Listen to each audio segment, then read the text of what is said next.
Muy buenos días, hermanas, hermanos.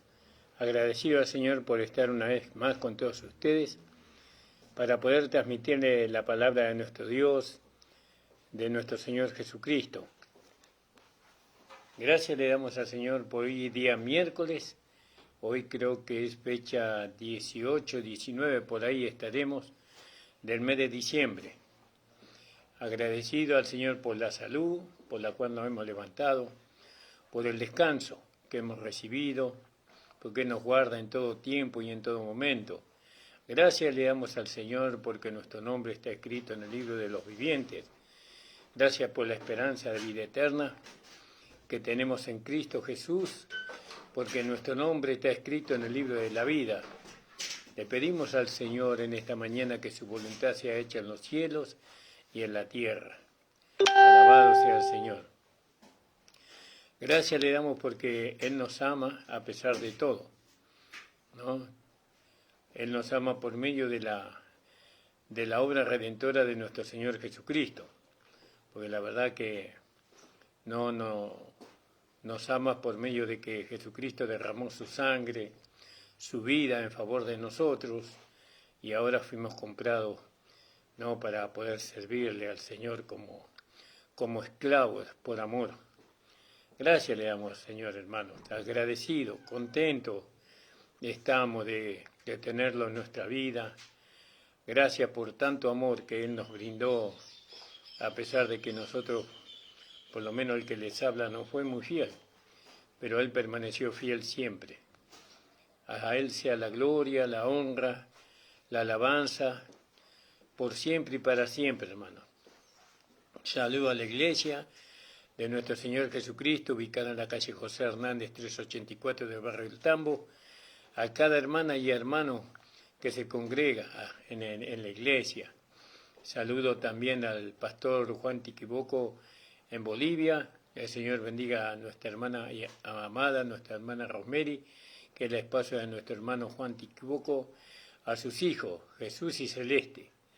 También, no me acuerdo del nombre de la otra hija, que el Señor bendiga.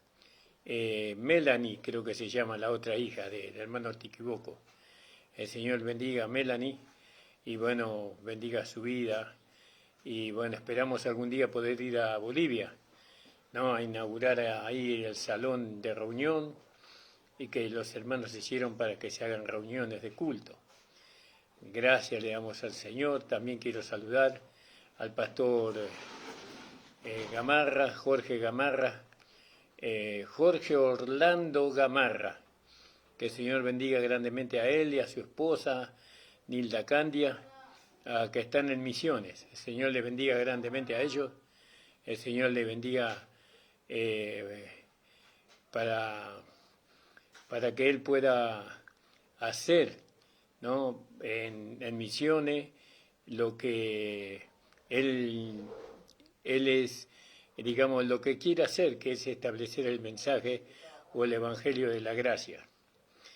Amén, hermanos. Estamos aquí para compartir con ustedes la palabra del Señor.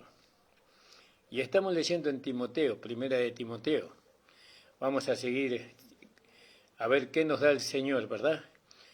Desarrollando, desmenuzando esta palabra. Sabemos que es muy linda, muy hermosa. Vamos a hacer una oración. Señor amado, estamos delante de tu presencia en esta hora. Señor, juntamente con mi esposa, mis hijos, Señor, te pedimos que tú respaldes tu palabra, que tú respaldes con tu poder y con tu Espíritu Santo, haciendo señales, prodigios y milagros. Que la gloria y alabanza sea para ti, Señor, en el nombre de Jesús. Bueno, hermanos, vamos a leer ahí en el capítulo 1, versículo 13.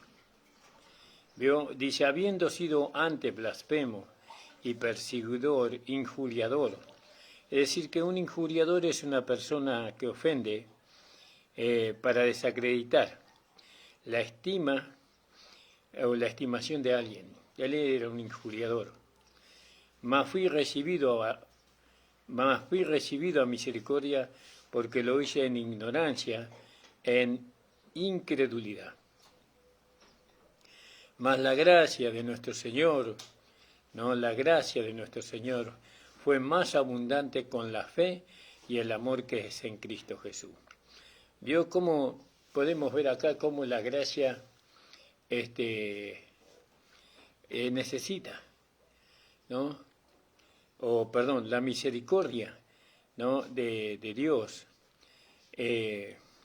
o la gracia de Dios necesita, ¿no? Abundante fe, abundante amor. Fíjese que es en Cristo Jesús. Quiere decir que la gracia se mostró más abundante para con Pablo, ¿no? Más la gracia de nuestro Señor Jesucristo, o de nuestro Señor, fue más abundante, dice. Gloria al nombre del Señor.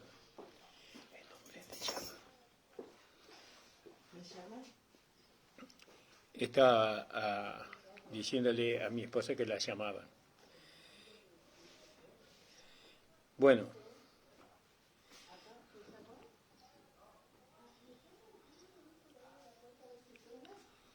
dice,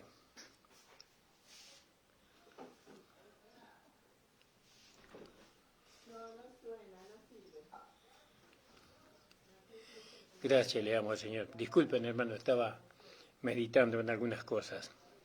Mas la gracia de nuestro Señor fue más abundante con la fe y el amor que es en Cristo Jesús. Quiere decir que, fíjese cuándo abunda la gracia, cuando es acompañada con la fe y en el amor que es en Cristo Jesús. Fue más abundante, ¿no? Con la fe y el amor que es en Cristo Jesús. Es decir, que Pablo fue salvado de su condición anterior por medio de la gracia, pero la gracia fue más abundante por medio del amor y la fe que es en Cristo Jesús. Es decir, que la gracia primeramente nos salva a nosotros, el Evangelio de la gracia, pero después es más abundante, ¿no? Cuando ve la fe y el amor que nosotros le tenemos al Señor, es más abundante. Entonces ese es un secreto que nosotros tenemos que atesorar, porque tenemos que abundar en la fe. Para abundar en la fe nosotros tenemos que abundar en la palabra, en el conocimiento de la palabra, porque la fe viene por el oír de la palabra de Dios. Y también dice, es más abundante con la fe y el amor, que es en Cristo Jesús, ¿vio? Cuanto más amo al Señor, cuanto más amamos al Señor, más creemos en Él por la palabra, y entonces la gracia abunda en nosotros. Al principio la gracia nos salva de nuestra condición en Adán, nos salva, nos hace saber cómo Dios obró la salvación por medio de la redención, pero la gracia quiere abundar en nosotros, ¿no? Como muchos dirían, la gracia quiere reinar en nosotros. Entonces, ¿cómo reina o abunda la gracia, el Evangelio, de la palabra de su gracia? ¿Cómo abunda en nosotros? En la fe y en el amor que es en Cristo Jesús. Quiere decir que nosotros tenemos que amar y creer en el Señor Jesucristo, ¿no? Abundantemente, sinceramente, humildemente, tenemos que creer en cada situación que nos toca o que se nos presenta en la vida, ¿no? Porque estamos todavía en este mundo que está siempre en contra de la fe y el amor que es en Cristo Jesús. Aún muchos que están en la iglesia no han llegado al amor y a la fe que es en Cristo Jesús, ¿no? Muchos están todavía sostenidos por su propia fuerza y capacidad, y bueno, entonces la gracia no es abundante. Cuanto más abundante es la gracia en nosotros, mayor beneficio nosotros recibimos, en todo sentido, en el sentido espiritual, en el sentido psicológico, en el sentido de los pensamientos, de los sentimientos y en el sentido de nuestro cuerpo humano. Con nuestro cuerpo humano, una vez que la gracia reina en nosotros, entonces la gracia se hace responsable de nuestro cuerpo humano, produciendo en nosotros vida, consumiendo la muerte que muchas veces el cuerpo, por el desgaste, por los años o por las enfermedades, entonces se manifiesta. Pero la gracia se hace cargo. Por eso dice más, la gracia de nuestro Señor fue más abundante, ¿vio? Con la fe y el amor que es en Cristo Jesús. Entonces Pablo dice en el 15, palabra fiel y digna de ser recibida por todos. ¿Te das cuenta? La palabra fiel y digna de ser, es digna la palabra. ¿Por qué? Porque por lo que produce, por los beneficios que nos trae. La palabra de Dios. Por eso cuando usted escucha la palabra de Dios, deténgase en todo lo que está haciendo y preste atención. Nosotros muchas veces vamos a la casa de muchos hermanos, de muchos hijos de Dios, y hablamos la palabra y no nos escuchan. Están entretenidos con el ajetreo, es decir, con las tareas. ¿Hay algo malo en el ajetreo? No hay nada de malo en el ajetreo. Hay que trabajar en la casa, hay que hacer todo lo que hay que hacer. Pero cuando está la palabra, uno tiene que dejar todo. Fíjese lo que le pasó a María y a Marta. Marta le dice al Señor, ¿no te da cuidado que mi hermana me deja hacer todo el ajetreo, todas las quehaceres? ¿No? Y Marta, afanosa estás por muchas cosas. Pero María eligió la mejor parte, la cual no le será quitada. Entonces fíjese, ¿no? La importancia de la palabra. Palabra fiel y digna de ser recibida de todos. Todos tienen que recibir la palabra, ¿no? La palabra se tiene que recibir. Para recibir algo usted tiene que prestar atención a lo que le están ofreciendo, ¿no? No es que usted distraídamente usted toma lo que le ofrecen. No, usted está atendiendo, está viendo lo que le están ofreciendo y ahí usted se da cuenta si le es beneficioso o no lo que le están dando.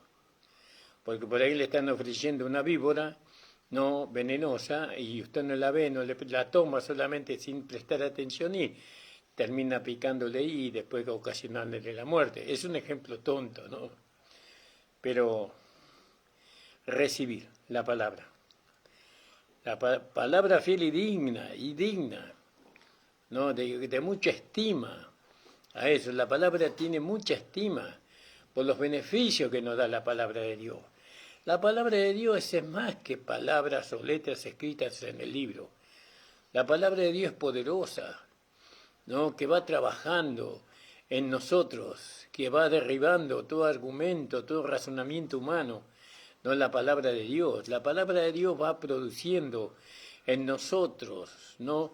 La sanidad que necesita nuestro cuerpo en la medida que nosotros la recibamos, ¿no? A veces están hablando la palabra y nosotros no la recibimos porque para recibir la palabra uno tiene que estar atento. Tiene que estar atento y tiene que ver que es algo digno, algo de mucho valor. La palabra de Dios, ¿vio?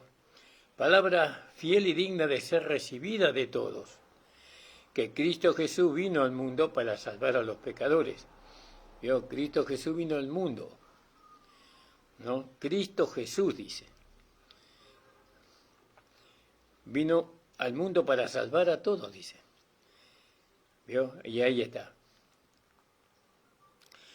Al mundo para salvar a los pecadores, para salvar a los pecadores, de los cuales yo soy el primero. Él era el primer pecador, Pablo.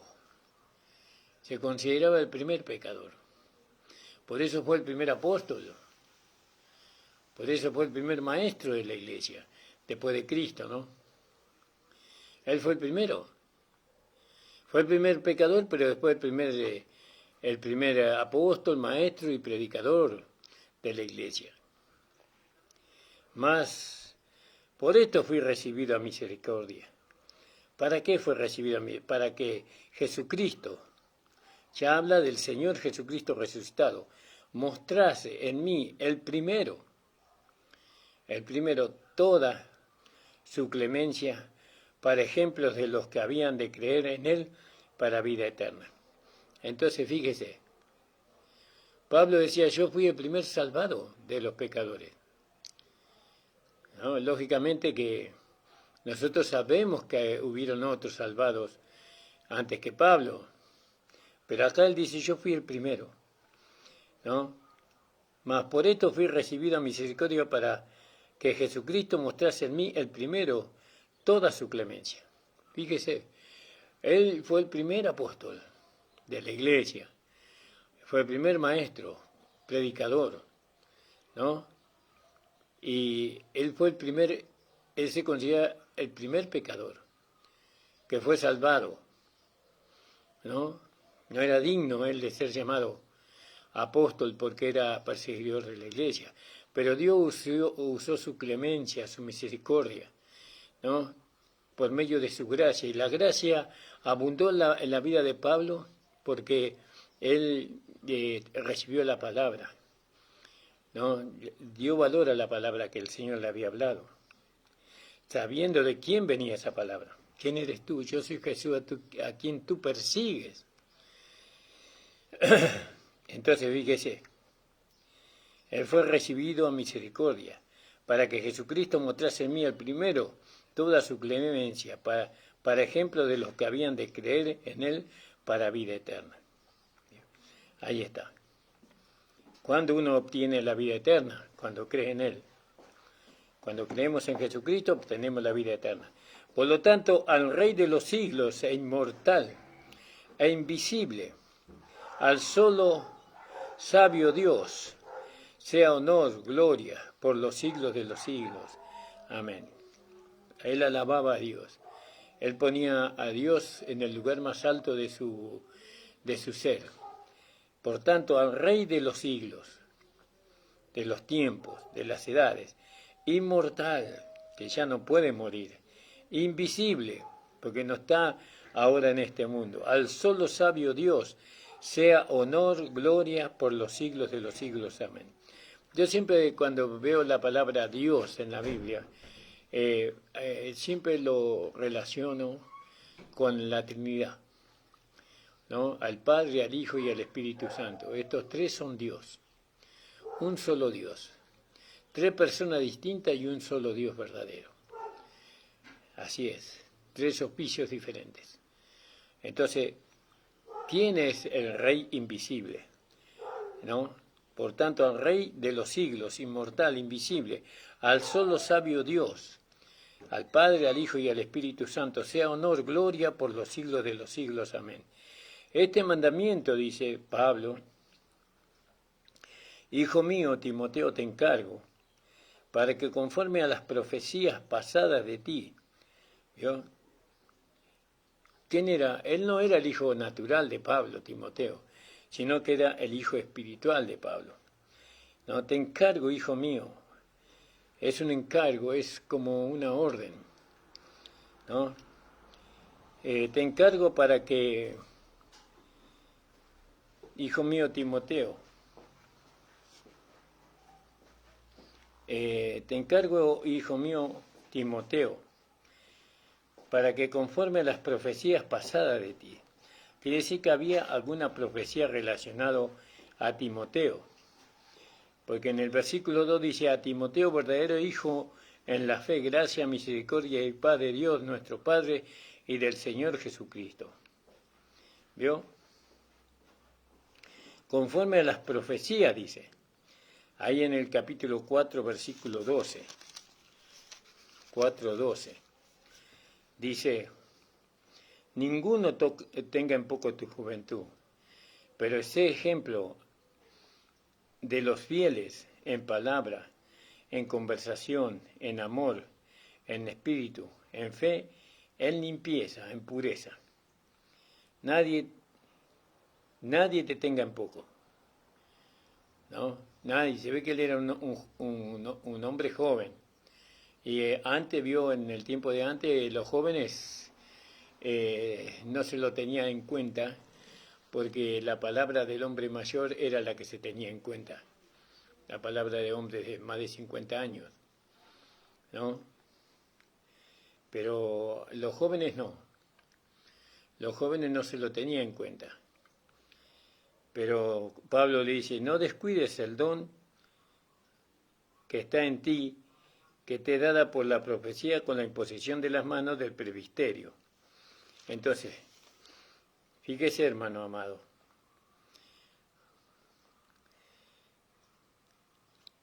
este mandamiento, hijo mío, te encargo, para que conforme a las profecías pasadas de ti milites, ¿no? Fíjese, le habla como a un soldado, milites, por ella la buena milicia, ¿vio? La buena milicia. Vemos que estas expresiones que Pablo toma con respecto a andar como un soldado, él estaba en un imperio, el imperio romano, y veía soldados por todos lados. Y el imperio romano tenía soldados fieles, soldados dispuestos a dar su vida. Por eso, cuando pone el ejemplo, ¿no?, de un soldado, este mandamiento, hijo mío, te encargo para que conforme a la profecía pasada de ti milites, ¿no? Ahí en 1 Corintios 9:7 dice así: ¿quién jamás peleó a su propia expensa? ¿Quién planta viña y no come del fruto? ¿O quién apacienta el ganado y no come de la leche del ganado? ¿Vio? Es decir, que si uno tiene una chacra, tiene que dedicarse a la chacra. Si uno tiene un campo con árboles frutales, tiene que dedicarse a eso, porque de ahí uno va a comer. Porque los árboles frutales necesitan atención, necesitan cuidado. Si usted tiene una chanchería, un gallinero, tiene que dedicarse a eso, no puede descuidar. Si usted tiene un almacén o tiene un supermercado, un autoservicio, no puede usted descuidar, no se puede dedicar a otra cosa. No puede dedicarse a otra cosa, tiene que atender, es su ganancia, es su bienestar, el bienestar de su familia. Así Pablo le decía a Timoteo: esto te encargo, hijo mío, Timoteo, para que conformes a las profecías de ti milites por ellas con buena milicia. ¿Yo? Entonces, cuando uno es tomado por el Señor o es llamado por el Señor, como lo fue el apóstol Pablo, que fue llamado por el Señor, fue apartado por el Señor para el oficio de apóstol, predicador y maestro de la iglesia, él no pudo dedicarse a otra cosa que no sea eso. No podía dedicarse, porque si no, él no iba a cumplir bien con su ministerio. Pero sin embargo, vemos pastores que ellos tienen otro oficio, o tienen una carpintería, o se dedican a la loza, a construir lozas, o trabajar en la construcción, o hay pastores que tienen negocios de diferentes tipos, y eso no está bueno. El pastor tiene que dedicarse a lo suyo. Es como un pastor de ovejas. El pastor de ovejas no puede descuidar las ovejas e ir a criar chancho. O no puede hacer otra cosa. Él es pastor de ovejas. Si él abandona las ovejas, viene el lobo y se las come, viene el león y se las come, viene el tigre y se las come, viene el puma y se las come. Por eso tiene que estar ahí siempre en su oficio. Y cuando una oveja se enferma, sabe cómo curarla. Si una oveja está enterrada en el barro, él sabe cómo sacarla. Él sabe dónde conducirla a verdes pastos, agua pura, cristalinas. ¿Vio? Tiene cuidado de las ovejas. Ese es el oficio del pastor. ¿Vio? Y las ovejas lo sostienen al pastor con su lana, con su leche, con su carne. ¿Vio? Hay muchos favores que la oveja le da a su pastor. Entonces, Pablo le aconseja a Timoteo que él se ocupe como buen militante, ¿no? Como buen militante por la buena milicia, por el trabajo que Dios le ocasionó a él, le dio a él, perdón, le marcó a él. Tenía que dedicarse exclusivamente a eso. Pero ¿qué pasó? Como los pastores dependen de las ovejas y no de Dios, porque acuérdese que el pastor cuida de las ovejas, pero las ovejas no son suyas, sino que las ovejas son de otro, es decir, de nuestro Señor. Quiere decir que nosotros somos de alguna manera asalariados, lógicamente, que por el Señor, por Dios, Dios nos da el sustento a nosotros para poder cumplir con nuestro trabajo, aunque dice que el asalariado no tiene buen cuidado de las ovejas. Pero si tiene buen cuidado de las ovejas, ciertamente que su amo va a estar contento con él y lo va a premiar por ese trabajo. ¿Entiende, hermano? ¿Cuántos pastores hay que tienen otros oficios? Muchos pastores tienen oficios que no. ¿Por qué? Porque ellos piensan que tiene que ser sostenido por la iglesia. Pero no, el que lo sostiene al pastor es Dios. Y bueno, y Dios hace como le enseña al pastor cómo sostenerse. Ahora, este mandamiento, hijo mío, te encargo para que conforme a las profecías pasadas de ti, limites por ella la buena milicia. Gloria al nombre del Señor. Bueno, ahí en 2 de Timoteo 1:6 dice, por lo cual te aconsejo que despiertes el don de Dios que está en ti por la imposición de mis manos. Quiere decir que yo creo que el don de Dios que estaba en Timoteo, que fue dado por la imposición de la mano de Pablo, fue la llenura del Espíritu Santo, ¿no? Gloria al nombre del Señor. Fue la llenura del Espíritu Santo. Y entonces Pablo le dice a Timoteo, este mandamiento, hijo mío, te encargo para que conforme a las profecías pasadas de ti, ¿no?, milites por ellas, por medio del Espíritu Santo, la buena milicia, manteniendo la fe. ¿Vio lo que tiene que mantener el pastor? El pastor tiene que mantener la fe que la palabra de Dios produjo en él. Porque ¿qué produce la fe? La palabra de Dios. ¿Vio? Entonces la palabra de Dios produce fe y nosotros tenemos que mantener la fe y la buena conciencia. ¿Vio? Qué maravilloso. Cuando tenemos una fe verdadera, tenemos una conciencia limpia, una conciencia que nos tranquiliza.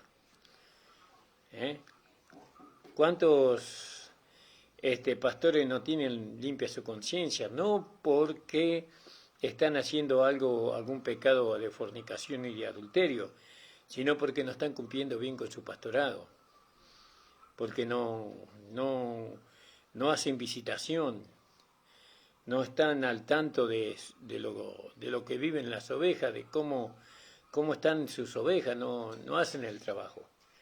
Dice, lo cual echando, decía algunos, ¿no?, ¿qué echaron de la fe? Hicieron naufragio de la fe. ¿Qué echaron? Decía algunos, ¿no? La fe echaron.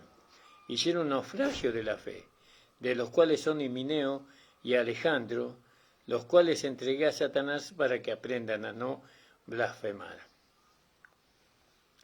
Entonces fíjese, ¿no? Himeneo y Alejandro. Estos dos hermanos eran de la fe, pero ellos cayeron, naufragaron en la fe, no se mantuvieron fiel a la fe, sino que ellos después salieron de la esperanza. Himeneo y Alejandro salieron de la esperanza. que Pablo le transmitió. ¿Cuál era la esperanza? ¿No? La venida del Señor Jesucristo. Eso, estar con Cristo. Algún día resucitar y ir con Cristo, lo cual es mucho mejor. Y Himeneo y Alejandro, ellos no creyeron, salieron de la fe y ellos dijeron que la resurrección ya se había efectuado. Entonces fíjese, y ellos enseñaban eso, que la resurrección ya se había efectuado, pero eso era una blasfemia, decía Pablo. Eso no es una blasfemia, eso no es verdad. Nosotros esperamos, ¿no?, la venida del Señor. Cuando venga la venida del Señor, los muertos en Cristo resucitarán primero, y nosotros, los que quedemos, seremos transformados en un abrir y cerrar de ojos para irnos con el Señor. Eso es lo que enseñaba Pablo, ¿no? Y Alejandro y Himeneo no salieron de ahí de la fe.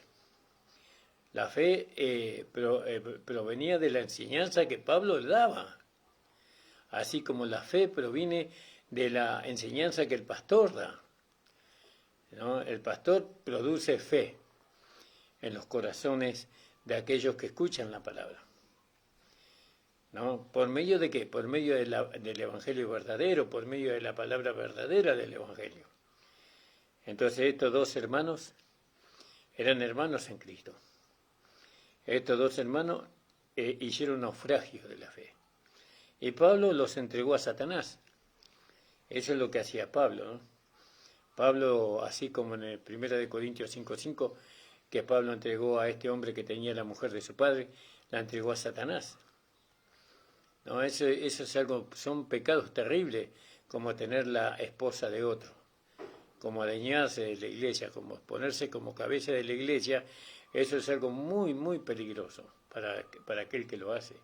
Si uno lo hace por ignorancia, bueno, pero si uno lo hace, ¿no?, sabiendo que la cabeza de la iglesia es Cristo, eso es grave. Ahora, ¿qué podía hacer Pablo con Alejandro y Himeneo? Si ellos ya no le creían a él, ya lo escuchaban y no lo creían. Así pasa muchas veces. Muchas veces nosotros los pastores hablamos con hermanos que están hace años con nosotros y usted le habla la palabra, pero ellos no quieren escucharla. Ya es como que usted ya no les puede enseñar nada a ellos. Ya como usted ya es como que ellos optaron por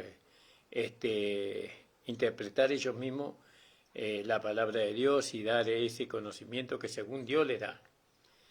Entonces ya no, Pablo no era escuchado por Himeneo y Fileto. Ellos ya habían tomado una postura. ¿Y qué iba a hacer Pablo? Los entregó a Satanás. ¿Podemos nosotros entregar a Satanás a un hermano? Por supuesto que sí. No, el Señor le pague conforme a sus hechos, dijo Pablo. Y eso es duro. Pero ¿qué podemos hacer? ¿Qué podemos hacer si estos hermanos están en contra de la fe, están en contra de la buena doctrina, del buen evangelio, de la palabra buena del evangelio? Entonces, ¿qué podemos hacer? Lo tenemos que entregar a Satanás para la destrucción de la carne a fin de que sea salvo en el día del Señor. ¿Vio? Eso podemos hacer. Si Pablo lo hizo, nosotros también lo podemos hacer. Pero no estamos en el lugar de aquellos dos que dijeron, Señor, quiere que mandemos que caiga fuego del cielo y los consuma, como la ciudad de Sodoma y de Gomorra. Y Jesús le dijo, pues nosotros no sabéis de qué espíritu soy. Entonces nosotros no podemos, aquellos que naufragan la fe, no podemos desearle la condenación y el juicio eterno. No los podemos condenar.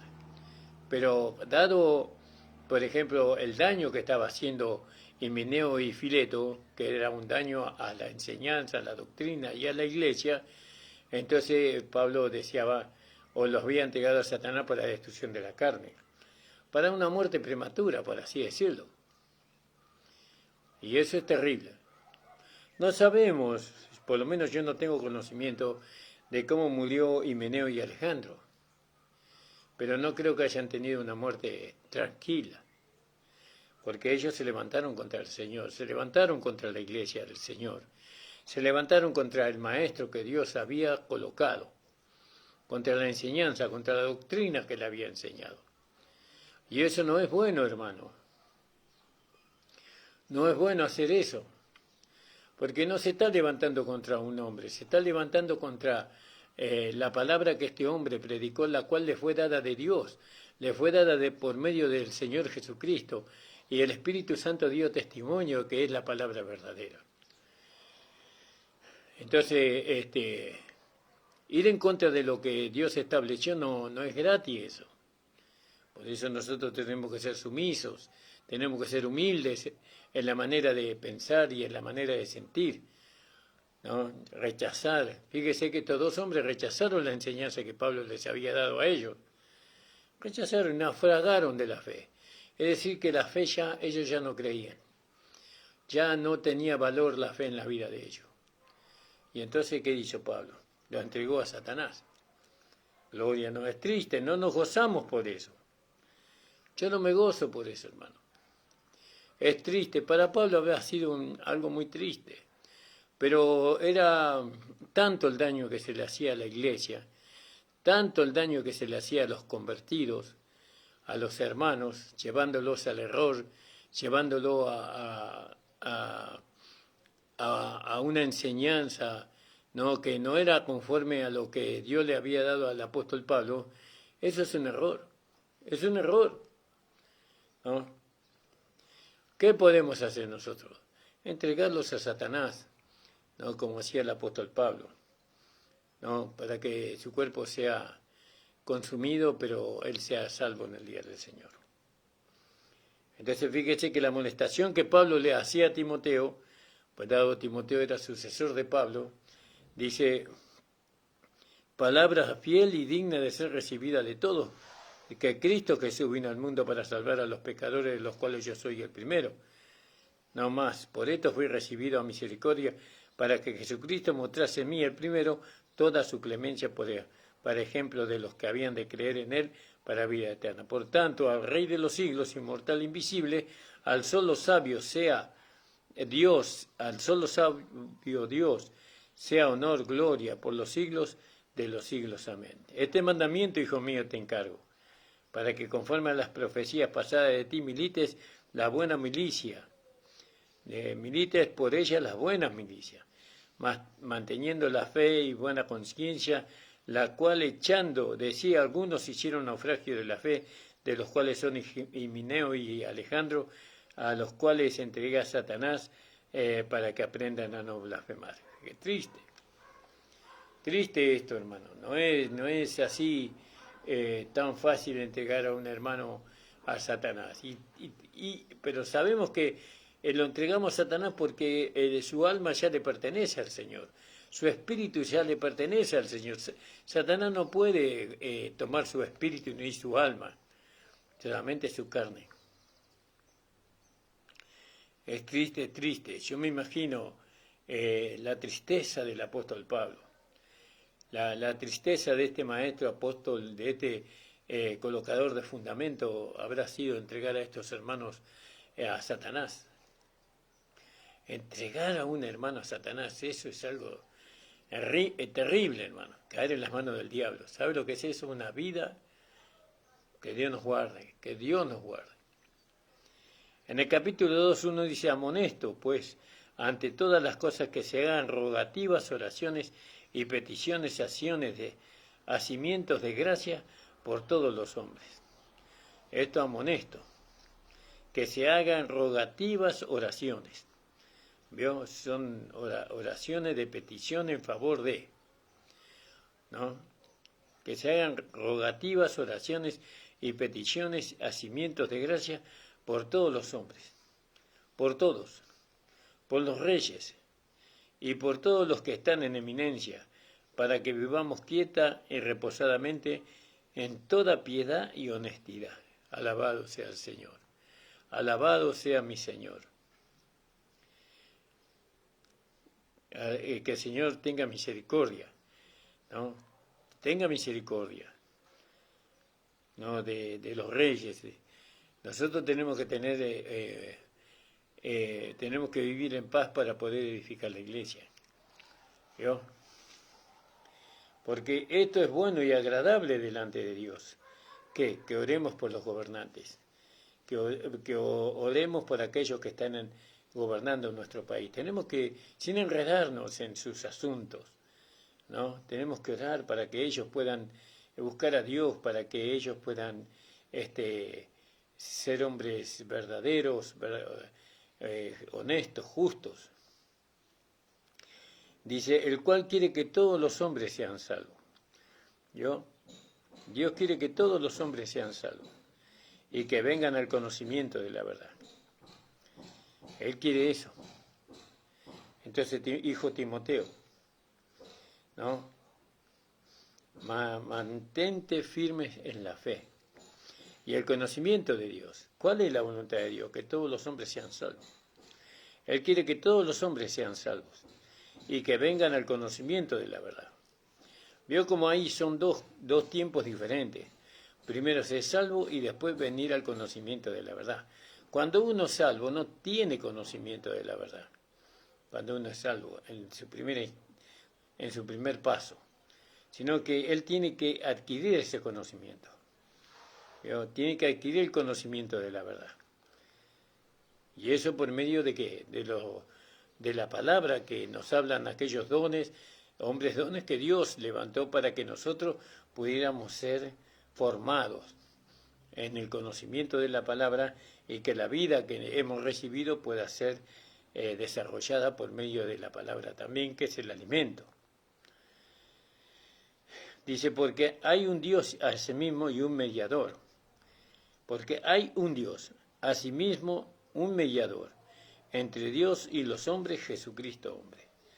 Es decir, que el único mediador entre Dios y los hombres es Jesucristo. No hay otro hombre. ¿Vio? En algunas denominaciones o en algunas sectas se pone como puente, pontífice, por ejemplo, porque eso significa pontífice, puente, a hombres. Y esos hombres se ponen entre Dios y el pecador. Yo soy el puente, por medio de mí vos podés llegar a Dios, dicen ellos, ¿no? Y eso no es así. El único puente, ¿no?, para llegar a Dios es Jesucristo. Dice, porque hay un Dios y asimismo un mediador entre Dios y los hombres, Jesucristo hombre. Hombre, fíjese, Jesucristo hombre, porque hoy un hombre está en el cielo. ¿No? Jesucristo hombre está en el cielo, el cual se dio a sí mismo. No, él no ofreció un animal para que los hombres alcanzaran esa comunión con Dios, el cual se dio a sí mismo. ¿Quién? Jesucristo se dio a sí mismo en precio de rescate por todos para testimonio en sus tiempos. ¿Vio? El cual se dio a sí mismo, fíjese, claro, porque antes se daba un animal para poder acercarse a Dios. Por medio de la sangre de ese animal uno se acercaba a Dios hasta un cierto punto, ¿no? Porque la sangre de ese animal cubría el pecado del pecador, entonces el pecador podía acercarse a Dios. Pero no, ahora ya no un animal, el cual se dio a sí mismo en precio de rescate de todo para testimonio a su tiempo. Quiere decir que ahora él se dio a sí mismo, ya no un cordero, no ya un buey, sino que ahora se dio a sí mismo, ¿no?, para que por medio de su sangre, de su sacrificio, nosotros podemos tener acceso ahora a Dios mismo. Ahora podemos hablar con Dios directamente. Ahora fíjese, de lo que yo soy puesto por predicador, él fue puesto por predicador, el apóstol Pablo. Yo soy puesto por predicador, apóstol, digo verdad en Cristo, no miento, maestro de los gentiles en fidelidad y en verdad. Maestro en fidelidad y en verdad. Él fue un hombre fiel. Hablando de la fidelidad, él fue fiel a la fe, ¿no? Y en verdad. Es decir, como él fue fiel, él podía mostrar verdaderamente, ¿no?, que Jesucristo vivía en él, que Jesucristo lo había comisionado a él. Por lo cual yo soy puesto por predicador, apóstol, digo verdad en Cristo no miento, doctor, maestro de los gentiles en fidelidad y en verdad. Él por medio de la fidelidad y de la verdad, él podía dar testimonio de quién lo puso a él como apóstol, maestro y predicador de los gentiles. Dice, quiero pues que los hombres oren en todo lugar, levantando manos limpias, ¿no? Es decir, ahí debe haber un secreto muy hermoso, manos limpias, ¿no? Que no tengan nada de sangre, que no sean las manos de estos hombres, que no sean derramadoras de sangre inocente, que estas manos limpias de estos hombres no se levanten manos sucias, ¿no? Manos que reciban coima, que reciban de alguna manera dinero sucio, manos limpias, levantando manos limpias, dice. Eso es algo que tendríamos que profundizar, ¿no? Porque muchos hermanos levantan la mano cuando se acercan a Dios, pero vienen con manos sucias, ¿no? Traen dinero sucio, que no es producto del trabajo de ellos, sino que es producto de muchas veces del robo, del asesinato, ¿no? Hay mucha sangre ahí. Sí, bueno, y traen y dice, pues quiero que los hombres oren en todo lugar, levantando manos limpias. Fíjese, hermano amado, vamos a buscar. Alabado sea el Señor, bendito sea el nombre del Señor.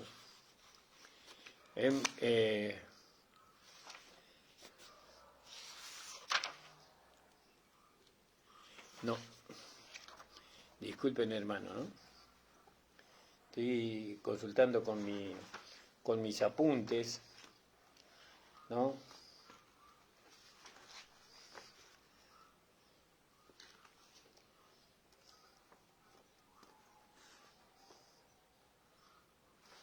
Sí.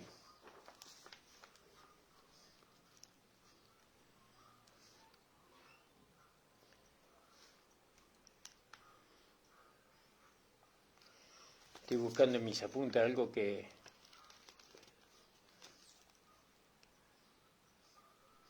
Acá el apóstol consideró, escribí yo acá, puntos muy importantes, porque él cerró sus varios puntos que él muestra acá en este capítulo. Quiero, dice, por lo tanto, que los hombres oren en todo lugar levantando manos santas, sin ira o sin duda, o contienda, dice. Claro, porque la duda trae contienda. Dios no oye las oraciones de los malvados. Solo corazones santos o nacidos de nuevo pueden levantar manos santas. Y tales manos deben ser santas en conducta también. Pedro instruyó a sus maridos, Pedro instruyó a los maridos y esposas a morar tierna y sabiamente, como siendo herederos juntamente de la gracia de la vida, para que vuestras oraciones no sean estorbadas. Primera de Pedro 3:7. Un buen andar detrás de nuestras oraciones le da ímpetu. Si nos sentimos resentidos hacia los hombres, en vez de apiadarnos de ellos, nuestras peticiones no se levantan muy alto. Ellos deben estar bien, sin duda o ningún razonamiento. No hay provecho de orar por ese sujeto o esa gente bajo tales condiciones. Tales son las reflexiones de Satanás frecuentemente cuando queremos orar. Jesús dijo, los hombres deben orar siempre y no desmayar. Esto es lo que el Espíritu me murmuró, ¿no?, una vez en el oído. Entonces, levantar manos santas, sin ira ni contienda. ¿Vio? Y ahí está hablando más del corazón, de cómo nosotros oramos. Nosotros cuando oramos no tiene que haber ira en nuestro corazón, no tiene que haber rencor contra nadie, no tiene que haber nada que nos acuse en nuestra conciencia, no que hemos hecho algo indebido, sin ira ni contienda, ¿no? Sin dudas, ¿no? Tiene que ser cuando oramos, ¿no? Y cuando levantamos las manos al Señor, en todo lugar levantando manos limpias, sin ira ni contiendas. Y acá está hablando del corazón de nosotros. ¿No? Nos está llevando a que nosotros tenemos que orar con limpia conciencia, con pensamientos y sentimientos que nacen del Evangelio puro de la palabra de Dios. ¿Cuántas veces nosotros oramos teniendo resentimiento, teniendo rencor, teniendo amargura, teniendo desesperanza, estando en contienda con uno, estando en contienda, y vamos y oramos, y esas oraciones nos llegan. Entonces Pablo los enseña. No, nosotros cuando oramos, no tenemos que orar con las manos limpias, sin ira ni contienda. Asimismo las mujeres ataviándose en hábito honesto, ¿vio? Y ahí está hablando de las mujeres, ¿no? Quiero por lo tanto que los hombres oren en todo lugar levantando manos santas, sin ira ni contienda. Qué terrible, ¿no? Cuántas oraciones en vano hemos hecho durante toda nuestra vida. Hemos orado en vano, creyendo que Dios nos escuchaba y Dios no nos escucha. Porque el Señor conoce el camino que tomó cuando me haya probado. Él conoce el camino que yo he tomado. Y después dice que esto lo vamos a seguir un poco en el próximo vez que nos podamos ver. Asimismo las mujeres, dice. Asimismo también las mujeres ataviándose de hábito honesto, con vergüenza y modestia, no con cabellos encrespados oro o perlas preciosas o vestidos costosos. ¿Vio? Entonces las mujeres estaban incluidas en el servicio de la oración, ¿no? No están especificadas aquí como están en 1 Corintios 11, donde el atavio de cada una para el servicio de oración es indicado. Entonces, la inclinación de las mujeres a la devoción es sugerida por la conducta de María, ¿no? Con las mujeres en el tiempo de la muerte y entierro y resurrección de Jesús, y por el encuentro de oración de damas en Juan 12:3 y en Hechos capítulo 16, 13 y 15. Mas el punto principal aquí es el atavio de la mujer, usual de la mujer. Por eso escribe que las mujeres se adornen con modesto vestido, con pudor y sobriedad. Esto lo vamos a tocar la próxima vuelta, que el viernes, cuando volvamos a predicar el Evangelio de Primera de Timoteo, hermanos. Ya se nos está acabando la hora. Doy gracias al Señor por esta hora de poder participar con ustedes la palabra del Señor. El Señor le bendiga, hermanos. Estemos orando por esto, ¿sí? Vuelva a leer el capítulo 2, del versículo 1 hasta el versículo 8. Léalo una y dos, o escúchelo en oración, para que el Señor le dé entendimiento, ¿sí? Le mando un abrazo fuerte a cada uno de ustedes. Le invitamos a nuestra iglesia que nos visite en la calle José Hernández 384. Venga, ayúdenos a edificar una iglesia que le traiga gloria, honra al Señor. No, venga, si usted está enfermo, si usted está desahuciado por los médicos, venga a la iglesia, vamos a orar por usted y Dios va a hacer la obra. ¿No? Dios va a hacer la obra. Nosotros creemos con todo nuestro corazón que Dios tiene poder para sanar. ¿No? Si usted está en una situación, ¿no?, en que quiera quitarse la vida, no, venga a nuestra iglesia, acérquese. No, le vamos a enseñar cómo seguir viviendo, por medio de la palabra, por medio del Espíritu. Doy gracias al Señor, ore por nosotros, hermanos. Obren por mí, por mi amada esposa y por todos los deseos que tenemos de seguir con nuestro viaje misionero. Un abrazo para todos ustedes. Saludo a la hermana Waldina Vargas, el Señor le bendiga, y a la hermana María Espíndola, el Señor bendiga grandemente, mi hermana amada. Que el Señor le siga bendiciendo abundantemente. Bueno, por supuesto, a mi amada esposa. Padre amado, te doy gracias por esta hora de que pude predicar tu palabra. Señor, bendice a cada una de las hermanas, de los hermanos que han escuchado. Señor, que esta tu palabra obre, Señor, favorablemente a aquellos que la han escuchado. En el nombre de Jesús te lo pido. Amén. Amén, hermano.